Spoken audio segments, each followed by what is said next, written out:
السلام عليكم ورحمة الله وبركاته. في هذا المقطع سنسلط الضوء عن التصريح المثير للجدل للاعب سامي ماي، حيث خرج بتصريح لموقع تي ام سبور وقال بالحرف: أنا وأخي لا نفهم وكيف يعقل أن يتم الاستغناء عنا في المونديال. لعبنا بكل جدية وكنا نذهب لبلدان إفريقية، القليل من اللاعبين هم من يريدون الذهاب إليها.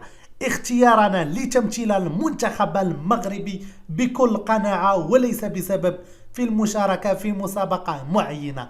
لحد الآن لم يتصل بنا أحد ليفسر لنا سبب غيابنا. في رأيي سبب غيابنا عن المونديال غير رياضي، لأننا خضنا أنا وأخي موسم رياضي جيد ولعبنا أكثر مباريات من بعض اللاعبين المتواجدين هناك. اتصلت بالمدرب لم يرد علي لمعرفة لماذا تم الاستغناء عنا. لحد الآن أريد معرفة سبب استبعادنا فقط، لكن بالرغم من هذا الشيء أتمنى التوفيق للمنتخب المغربي. إذا تصريح ماي مستفز ومتناقض بعد شيء. قال: أنا اخترت المغرب ليس طمعا في المشاركة في أي مسابقة، وفي نفس الوقت يريد أن يعرف لماذا تم الاستغناء عنه. ماي أكثر جرأة وزعامة، وكما يقال بالعامية المغربية وجهه قاصح. وصلت به الجرأة إلى أن يتصل بوليد لمعرفة لماذا تم الاستغناء عليه وعلى أخوه. ما هذه الجرأة وما هذه الزعامة؟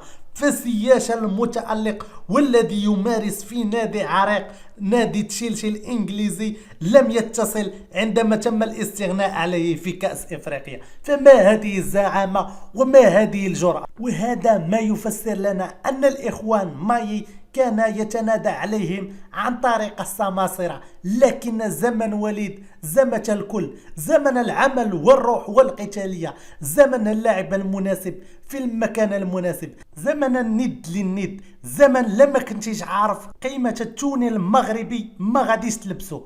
فمشروع وليد وفكر وليد سيعطي ثماره في المدى القريب، كما فعل من قبل مع الفتح ومن قريب مع الوداد. بل أكثر من ذلك، وليد نجح في استرجاع حمد الله بعدما غضبت عليه الجامعة في كان مصر أثناء مغادرته المعسكر. فلو كان مدرب آخر هو من عوض واحد فكان مشكل حمد الله مع الجامعة لا زال ساريا إلى حد الآن. ونجح وليد أيضا في استرجاع حكيم زياش بعدما قرر اعتزاله لعب كرة القدم في زمن وحيد، ليس واحد القرن بل نتحدث عن واحد الفكر. فما رأيكم أنتم في هذا التصريح المثير للجدل لهذا اللاعب المسترزق؟